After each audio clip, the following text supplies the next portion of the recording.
અંજારના GIDC road પર જીવલેણ ટ્રક, લટકતા લોખંડના ફાલકા સાથે ગતિશીલ, ભયનો માહોલ.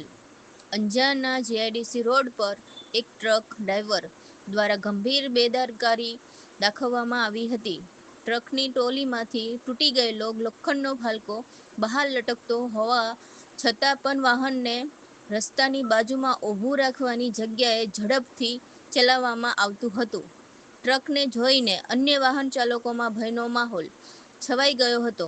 ધોરીમાર્ગ પર આ રીતે દોડતું ટ્રક ગંભીર અકસ્માતને આમંત્રણ આપી રહ્યું હતું. જોકે સદભાગ્યે કોઈની અનિચ્છનીય ઘટના ઘટી નહીં અને જાનમાલની નુકસાની ટળી. જિલ્લાના હાઈવે માર્ગો પર આવી બેદરકારી રાખતા વાહન ચાલકો વિરુદ્ધ તંત્ર દ્વારા કડક કાર્યવાહી કરવામાં આવે અને લોકોના જીવની સલામતી માટે પગલાં લેવાય તેવી લોકોમાં માંગ